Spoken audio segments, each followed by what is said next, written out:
జై శ్రీకృష్ణ, జై శ్రీరామ్. చూడండి ఫ్రెండ్స్, శ్రీకృష్ణుడు అవతారం చాలించేటప్పుడు కలియుగమందున ఈ శ్రీకృష్ణుడు అవతారం చాలించేటప్పుడు యమధర్మరాజు ద్వారకకి వస్తున్నాడంటండి. వచ్చి రాగాలనే ద్వారం దగ్గర ఉన్న ఆ పక్కన ఉన్న మర్రి చెట్టు త్వరలోని ఒక చిలకని చూశాడంట. చూసి పక్కని నవ్వాడంటండి యమధర్మరాజు. ఆ నవ్వగాల్ని చిలక యమధర్మరాజు వంక చూసి, అయ్యో నన్ను యమధర్మరాజు చూసి నవ్వేడే, నా ప్రాణం ఎటైనా పోయేలాగుంది అని చెప్పేసి భయంతో ఈ చిలక గరుకుమంతుడి దగ్గరికి వచ్చిందంటండి. గరుకుమంత, నన్ను చూసిన యమధర్మరాజు భక్తుని నవ్వుకుంటూ ద్వారకలో అడుగుపట్టాడు, అందుచేతని నన్ను కాపాడవయ్యా అని చెప్పేసి అడిగిందంటండి. అడగగాలనే ఈ గరుకుమంతుడు, నీకు వచ్చిన ప్రాణభయం ఏమీ లేదు అని చెప్పేసి సప్త సముద్రాల అవతలున్న ఒక మర్రి చెట్టు త్వరలోని పెట్టేసి వచ్చేసాడంటండి.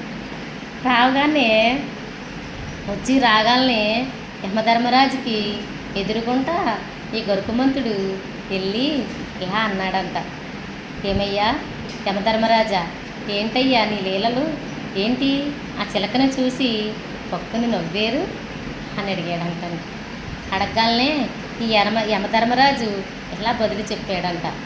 ఆ చిలకని చూడగాలనే ఆ చిలక తలరాతలోని ఎక్కడో సప్త సముద్రాల అవతలున్న మర్రి చెట్టు త్వరలో ఉన్న ఒక పాముకి ఆహారం అవుతుంది అని రాసిపెట్టి ఉంది.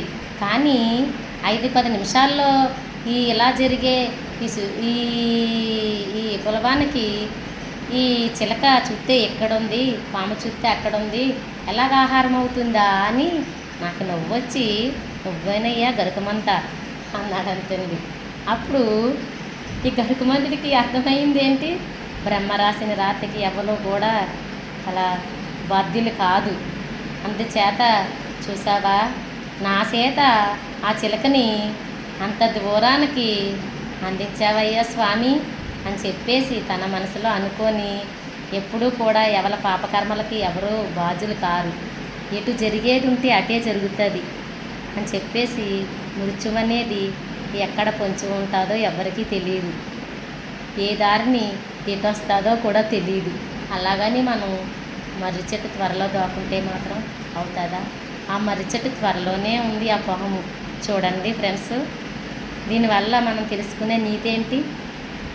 ఓకేనా ఫ్రెండ్స్, ఈ పల్లెటూరి లక్ష్మి ఇచ్చే చిన్న మెసేజ్ మీకు నచ్చినట్టయితే సబ్స్క్రైబ్ చేయండి, షేర్ చేయండి, లైక్ కొట్టండి. మీరందరూ ఉండాలి, మీ అందరిలో నేను ఉండాలి.